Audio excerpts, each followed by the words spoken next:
ایک روایت ہے جس کو حیات القلوب میں نقل کیا گیا، اللہ کے رسول نے ایک مرتبہ جبریل امین سے پوچھا کہ یہ بتاؤ کہ اپنی زندگی کا تمہارا کوئی ایسا واقعہ جس سے تمہیں بہت زیادہ تعجب ہوا ہو۔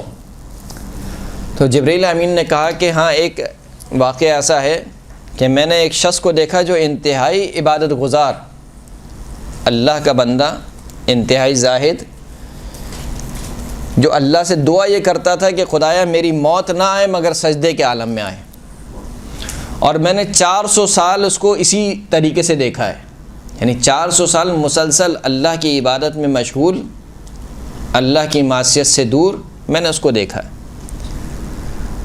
جب اس کو لایا جائے گا قیامت کے دن تو اس کو کہا جائے گا کہ ادخل جنتی برحمتی، میری رحمت کے سبب سے تو جنت میں داخل ہو جا۔ ایسے شخص کو کہا جائے گا کہ اے شخص میری رحمت کے سبب سے جنت میں داخل ہو جا۔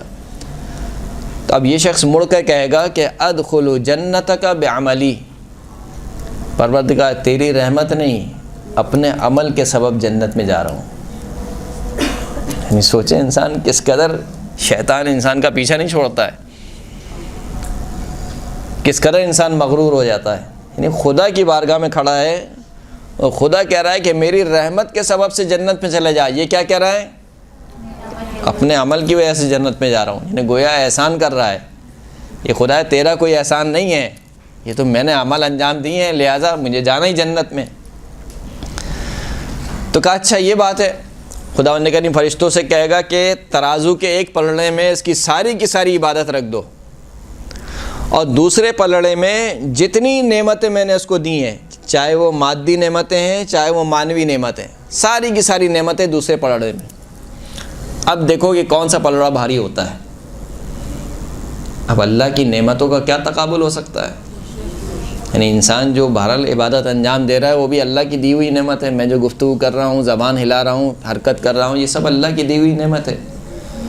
تکبیر کہہ رہا ہوں، رک رہا ہوں، رکوع میں جا رہا ہوں، سجدے میں جا رہا ہوں، اٹھ رہا ہوں، سب کچھ اللہ کی دی ہوئی قوت و طاقت ہے۔ یعنی میرے جسم کا ایک ایک بال مقروض ہے خداوند کریم کا۔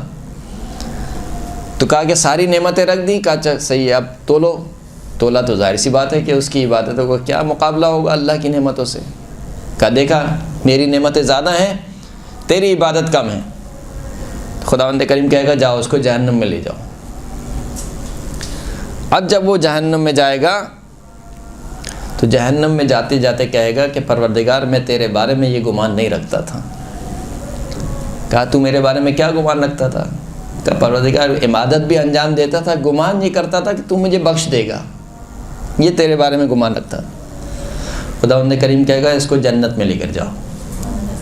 اب جب یہ جنت میں جائے گا تو کیا کہے گا؟ ادخلوا جنتک برحمتک، تیری جنت میں داخل ہو رہا ہوں تیری رحمت کے سبب، اپنے اعمال کے سبب نہیں، تیری رحمت کے سبب تیری جنت میں داخل ہو رہا ہوں۔